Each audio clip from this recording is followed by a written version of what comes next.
Welcome to today's problem walkthrough. In this session, we'll be tackling LeetCode problem number 43, multiply strings.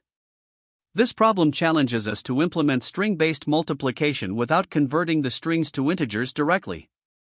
Let's explore the solution step by step. In this problem, we are tasked with multiplying two non-negative integers, number 1 and number 2, which are provided to us as strings. Our goal is to return their product, also represented as a string. A key restriction here is that we cannot use any built-in big integer libraries, nor can we directly convert the input strings into integers. This means we need to simulate the multiplication process manually, just as it would be done with pen and paper. The inputs are two strings containing only digits from 0 to 9, and they will not have any leading zeros unless the string itself is 0. The output, as mentioned, should be a string that represents the result of multiplying these numbers. Let's take a look at some examples to better understand what this means in practice. For the first example, we are given number 1 is 2 and number 2 is 3.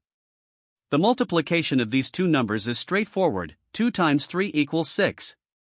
Since the result needs to be returned as a string, the output will simply be 6. Now, consider the second example, where number 1 is 123 and number 2 is 456.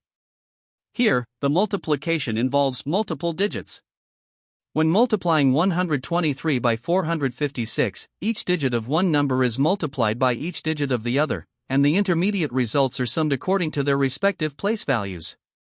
The final result is 56,088, which, as required, is returned in string format. In the third example, number 1 is 0 and number 2 is 1234. Here, the multiplication rule is simple: any number multiplied by 0 results in 0. Therefore, the output is 0, again returned as a string. Moving on to the constraints, the lengths of number 1 and number 2 will each be between 1 and 200 characters. Both strings will contain only digits from 0 to 9, and neither will have leading zeros unless the value is exactly 0. These constraints ensure that we're working with valid non-negative integers in string format and that our solution must efficiently handle numbers with up to 200 digits. Now, let's consider some edge cases. First, for the smallest possible inputs, where both number 1 and number 2 are single digits, the result is simply their product as a string. For example, number 1 equals 1 and number 2 equals 1, so the output is 1. Next, if one of the inputs is 0, the result is always 0, regardless of the other number. For example, number 1 equals 0 and number 2 equals 123, so the output is 0. We must also handle large inputs, where both numbers have their maximum lengths of 200 digits. For instance, multiplying a 200-digit number consisting of all 9s with another 200-digit number consisting of all 1s will produce a very large result, but it must still be returned as a string. Finally, when the two input numbers have significantly different lengths, the solution should still compute the correct result. For example, multiplying 123 by 456,789 gives 5618547. These edge cases highlight the importance of building a robust and efficient solution that can handle a wide range of input scenarios. To tackle the problem of multiplying two strings, the first approach we considered is the brute force method. The intuition behind this is to simulate the manual multiplication process that we typically use on paper. In this method, we multiply each digit of the second number with every digit of the first number, keeping track of the carry at each step, and then sum up the intermediate results at their respective positions. To implement this, we reverse both strings first to simplify accessing digits in the correct order. Then, we store the intermediate results in an array, handle carries as we go, and finally, convert the resulting array back into a string. While this approach is straightforward and mimics long multiplication, it has some drawbacks. The process can become cumbersome due to the manual handling of carries and the digit-wise operations required. From a complexity perspective, the time complexity is O, m*n, where m and n are the lengths of the two strings, and the space complexity is O, m plus n, for the result array. Although simple in concept, this method can feel tedious and error-prone during implementation. A more refined solution is the optimized approach using positional storage. Instead of reversing the strings and manually summing intermediate results, This approach leverages a positional array to directly store contributions from each digit multiplication. By doing so, we eliminate the need for reversing strings, and the process of carry propagation becomes more systematic. To implement this, we first prepare a result array of size m plus n, which represents the maximum possible number of digits in the product. Using nested loops, we multiply the digits of the two strings and directly store the results in the corresponding positions of this array. Once all multiplications are complete, we handle carries for each position in the array in a single pass, ensuring the final result is accurate. After that, we skip any leading zeros and convert the array into the resulting string.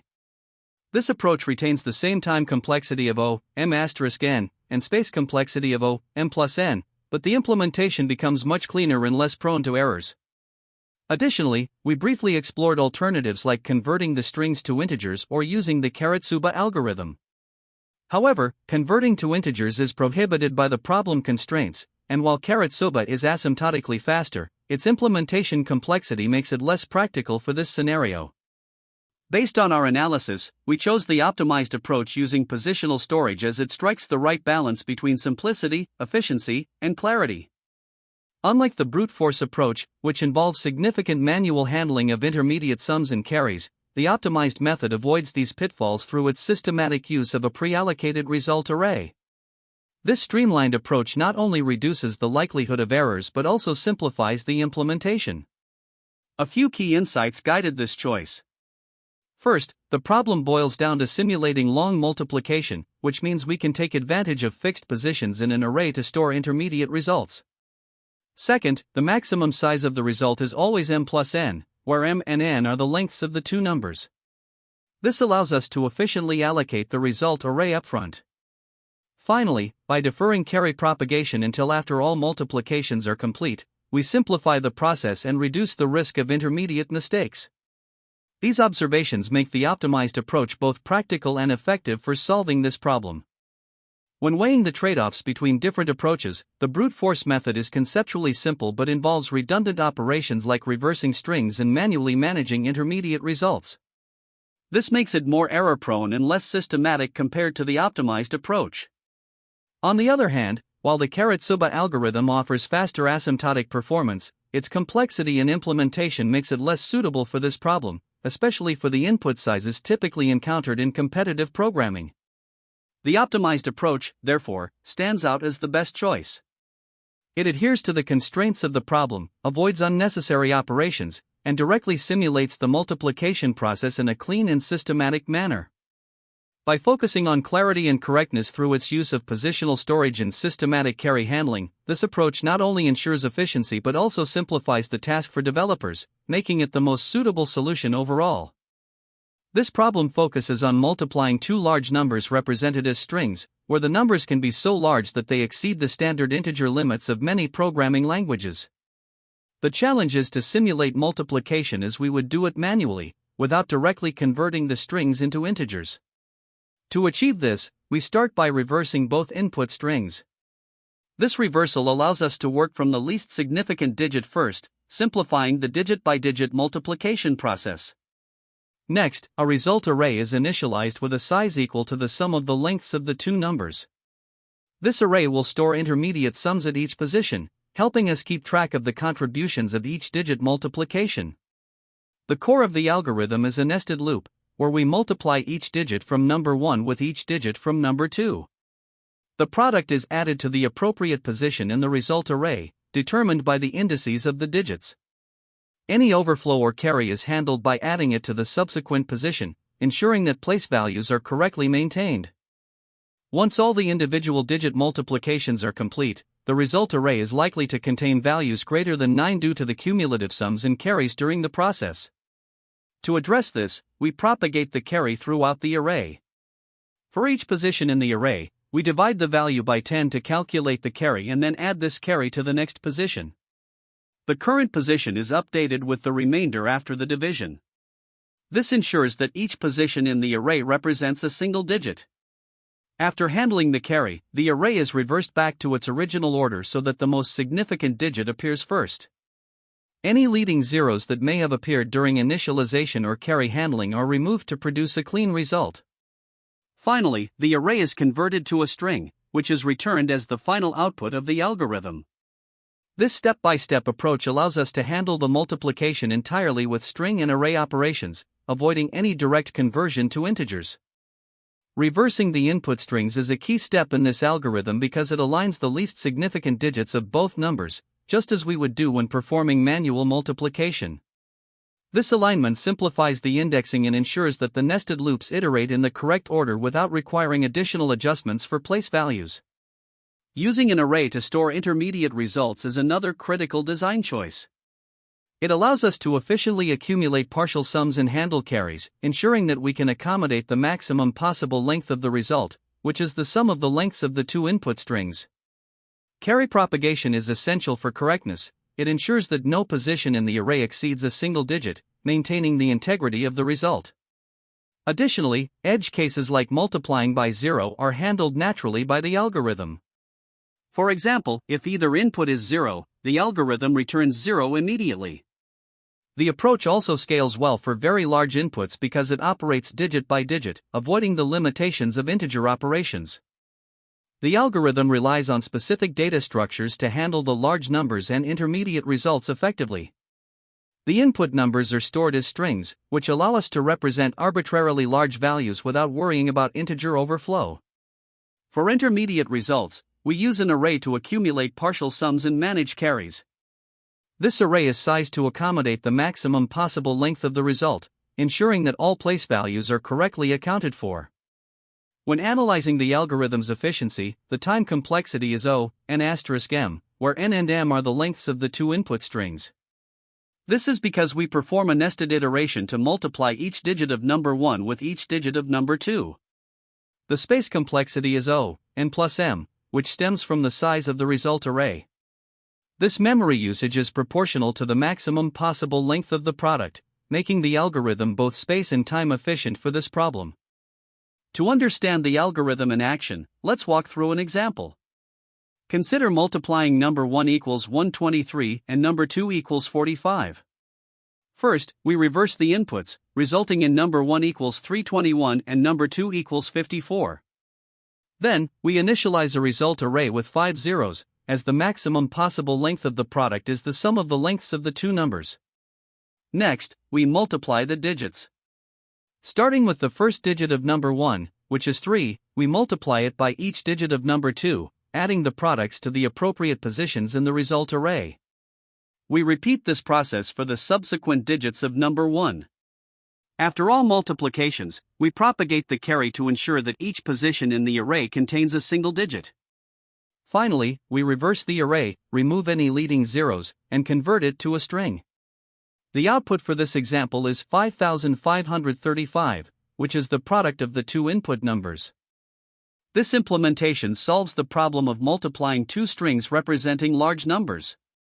The solution avoids directly converting the strings to integers, which could cause overflow in some languages, and instead uses a simulation of long multiplication. First, the function checks for edge cases. If either input string is 0, the product is immediately returned as 0.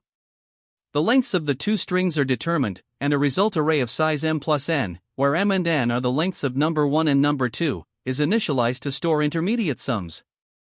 This guarantees there is enough space to handle all possible carry operations. We iterate over the digits of number 1 and number 2 in reverse order, simulating the process of long multiplication. For each pair of digits, their product is calculated, and the result is added to the appropriate positions in the result array. The positions P1 and P2 in the array are determined by the indices of the digits being multiplied. The total value, which includes the current product and any carry, is split into a unit place, stored at P2, and a tens place, carried over to P1.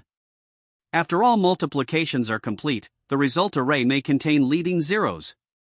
These are removed by converting the array to a string and using strip 0 to eliminate any zeros at the start. This algorithm has time complexity O, m*n, where m and n are the lengths of the input strings. This is efficient given the constraints of the problem. The space complexity is O, m plus n, due to the result array. The function ensures precision and correctness while adhering to the problem's constraints, making it a robust solution for multiplying large numbers represented as strings. Here, we start by importing necessary utilities and defining our class and method. The multiply method takes two string inputs, number 1 and number 2, representing the numbers to be multiplied. First, we handle a critical edge case. If either of the numbers is 0, the result is immediately returned as 0. Next, we calculate the lengths of both input strings and create an integer array called result to store the intermediate sums during the multiplication process. This array has a size of m plus n, which accounts for the maximum possible digits in the product. To perform the multiplication, we use two nested loops that iterate through each digit of number 1 and number 2 from right to left. For every pair of digits, their product is calculated and stored in the variable mul. We then determine two positions in the result array, P1 for the carry and P2 for the unit place. The product, combined with the current value at P2, is stored back into the result array. The unit place of the sum is retained at P2, while the carry is added to the position at P1. This ensures that the array stores the cumulative sums correctly, digit by digit, as we proceed through the multiplication. Once the multiplication is complete, the final task is to convert the result array into a string. To do this, we use a string builder to construct the output. As we iterate over the result array, we skip any leading zeros to ensure the final result does not have unnecessary padding. This is achieved by checking if the string builder is still empty, and if the current digit is 0, only non-zero digits are appended once we start building the string. Finally, after all digits are processed, the constructed string in the string builder is returned as the product of the two input numbers. This approach ensures both efficiency and correctness, even for large inputs, while maintaining proper formatting of the result. Let's continue. Let's continue. Let's continue. Let's continue. Let's continue. Let's continue. The time complexity of this solution is determined by the nested loop structure. The outer loop iterates over each digit of the first number, number 1, starting from the last digit and moving to the first. Since number 1 has m digits, this loop runs m times. Inside the outer loop, there's an inner loop that iterates over the digits of the second number, number 2. With number 2 having n digits, the inner loop runs n times for each iteration of the outer loop. Within these loops, we perform a single-digit multiplication, such as int, number 1, I, asterisk int, number 2, j, which is a constant time operation, or O1. Additionally, adding the product to the result array and handling carry propagation also take constant time per operation. Since there are m outer iterations and n inner iterations, the total time complexity for all these operations combined is proportional to m asterisk n. Therefore, the overall time complexity of this solution is O, m asterisk n. Now, looking at the space complexity, the primary contributor is the result array. This array is initialized to hold up to m plus n digits, where m and n are the lengths of number 1 and number 2 respectively. This size is sufficient because the product of two numbers with m and n digits can have at most m plus n digits.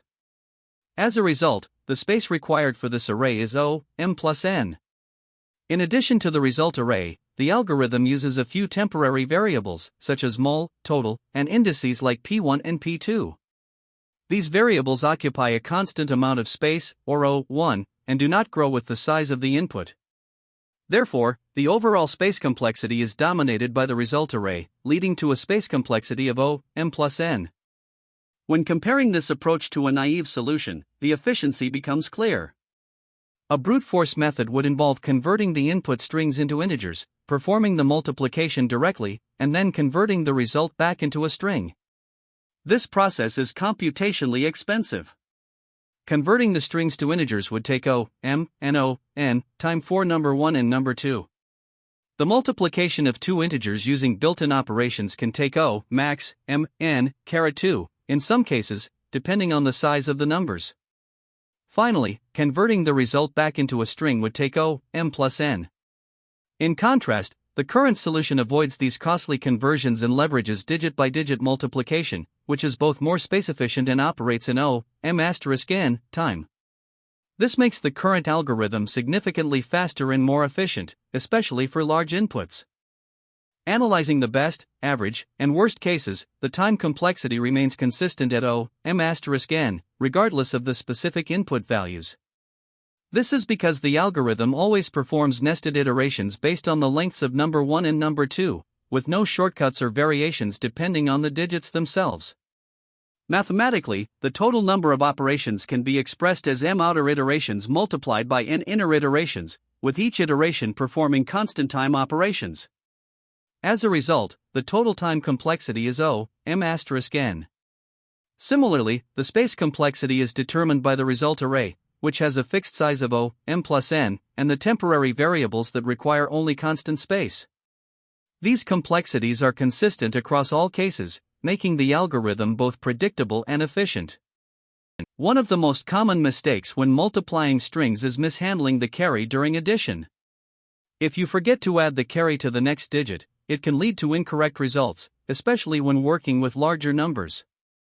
To address this, always track the carry in a separate variable and ensure it's added during the next computation. Another frequent issue is mismatched indexing. Since we're working with zero-based offsets and mapping positions for each digit, it's easy to confuse the indices. You need to be extra careful to correctly place partial products in the result array. Memory inefficiency is also a concern.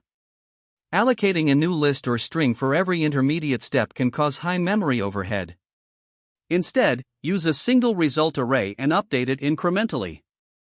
Finally, avoid overcomplicating the logic by frequently converting between integers and strings. Perform the calculations using integers, and only convert to strings once, at the end of the process. Neglecting edge cases can cause significant issues in your solution. For example, if one of the numbers is 0 or there are leading zeros in the input, failing to handle these situations properly will lead to bugs. It's a good practice to explicitly account for such cases at the start of your function. During interviews, explaining your thought process is key. As you write the code, discuss how you're handling the carry, indexing, or edge cases. Interviewers often value space-efficient solutions, so highlight any steps you've taken to minimize memory usage. Start by implementing the brute force approach to establish a baseline solution, and then optimize from there. This demonstrates structured problem solving, which is highly appreciated. Also, take some time to discuss edge cases at the beginning. This shows thoroughness and that you've considered all potential scenarios. Lastly, if you want to practice related problems, try tackling challenges like add two numbers, add strings, or add binary, as they share similar problem-solving techniques. There are also some alternative approaches to consider, each with its trade-offs. The Karatsuba algorithm, for example, is faster than the brute force approach for very large numbers due to its O, n caret, log 3, complexity. However, it's more complex to implement and involves recursion, making it less practical for typical coding interviews. Another advanced method is FFT-based multiplication, which achieves a time complexity of O, n asterisk log n. This is incredibly fast for extremely large numbers, but it's overkill for most interview problems and very challenging to implement in a short time frame. A simpler alternative is manually adding partial products. While this can save some space compared to using a result array, it's more error-prone due to the manual summation process. Ultimately, the key takeaway is to start with a simple brute force solution. Focus first on correctness and clarity before optimizing for efficiency. While it's valuable to understand advanced techniques like Karatsuba and FFT, use them judiciously based on the context, especially during interviews, where clarity and correctness often matter more than cutting-edge efficiency.